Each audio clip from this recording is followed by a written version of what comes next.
Olá, começa agora mais uma edição do Notícia no seu Tempo, um podcast do Estadão para você iniciar o dia bem informado com um resumo do jornal, logo nas primeiras horas da manhã.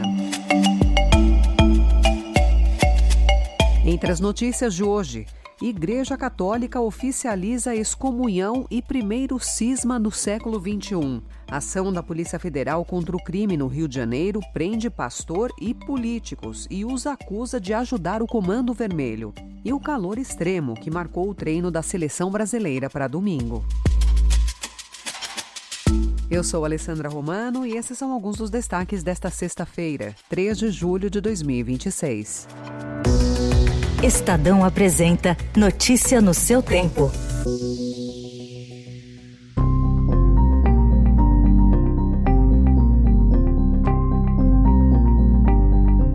A Igreja Católica vive o primeiro cisma em quase 4 décadas. O Vaticano anunciou a excomunhão de bispos, padres e fiéis ligados à Fraternidade Sacerdotal São Pio X, que é um grupo ultratradicionalista fundado pelo arcebispo francês Marcel Lefebvre. Essa decisão foi tomada depois que a fraternidade nomeou 4 bispos sem a autorização do Papa Leão XIV. Segundo a Santa Sé, quem quiser voltar à comunhão com a Igreja terá de reconhecer o Concílio Vaticano II, aceitar a autoridade do Papa e abandonar posições defendidas pelo grupo. O Vaticano também informou que, a partir de agora, confissões e casamentos celebrados por sacerdotes da fraternidade não serão reconhecidos pela Igreja.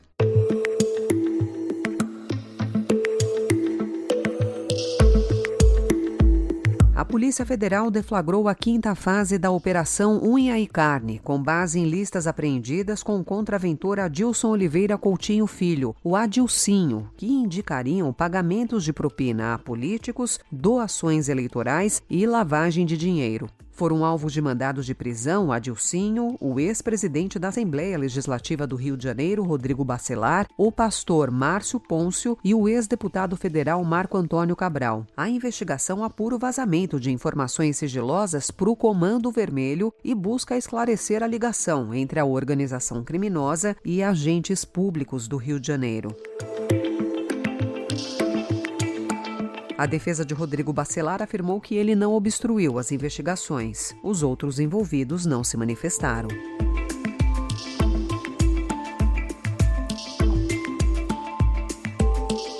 O ministro da Justiça, Wellington César Lima e Silva, afirmou que as sanções impostas pelos Estados Unidos contra 2 brasileiros e empresas ligadas ao PCC produzem efeitos apenas em território americano e não afetam o Brasil. Ele defendeu o combate ao crime organizado desde que seja respeitada a soberania nacional.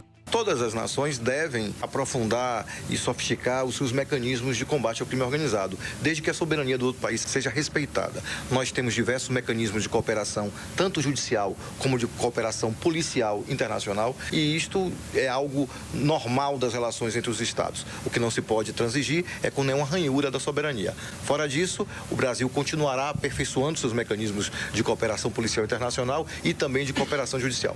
Essa declaração foi feita depois da inauguração do Escritório Nacional Antifacção em São Paulo.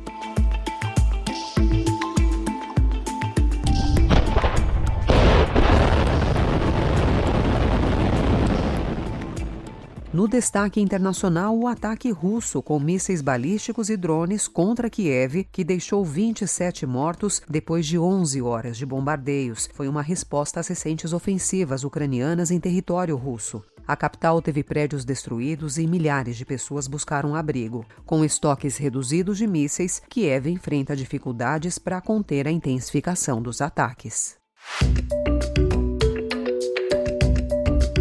A ideia é que até o final do ano a gente possa operar Brasilândia até Pervisas, com exceção da estação Maristela, que essa estação vai ficar pronta no ano que vem. E no ano que vem, então, a gente, no final, por segundo semestre do ano que vem, a gente completa a linha toda, os 15,3 quilômetros de extensão. E ontem, após quase 2 décadas de atrasos, o governador Tarcísio de Freitas inaugurou a linha 6 Laranja do metrô de São Paulo, que abre hoje as suas 6 primeiras estações. A operação inicial será em fase de testes, com horário reduzido e viagens gratuitas apenas apenas dentro da linha. O trajeto completo, com 15 estações entre Brasilândia e São Joaquim, deve ser concluído até outubro do ano que vem. Além dos quase 20 anos de atrasos, essa obra acumulou troca de concessionária e aumento de custos. Notícia no seu tempo.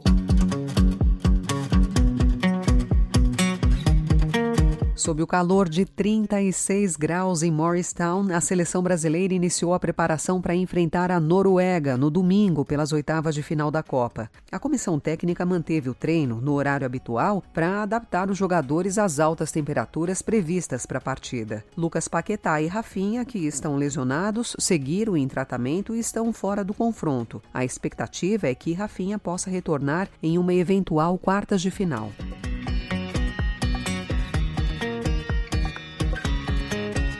O Mister sabe muito bem as minhas qualidades, sabe as minhas características, porque a gente passou um ano no Real e foi um ano onde eu sempre estava treinando, sempre estava ali melhorando e ele me via, ele sabia o que eu podia ajudar a equipe.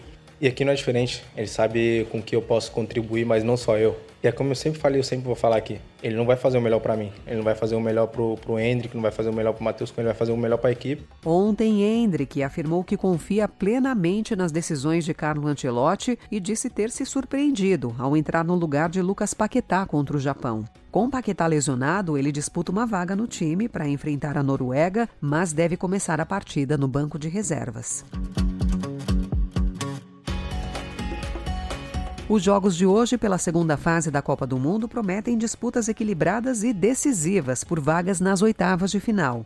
A Austrália encara o Egito às 3 horas da tarde. A Argentina enfrenta Cabo Verde às 7 horas da noite e, fechando a rodada, Colômbia e Gana duelam às 10h30 da noite em busca de classificação.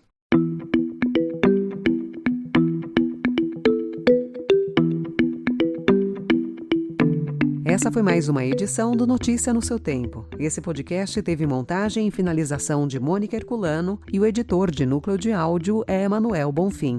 Você confere essas e outras notícias em estadão.com.br e nos canais digitais do Estadão. Um ótimo dia para você e até segunda. Você ouviu Notícia no seu tempo.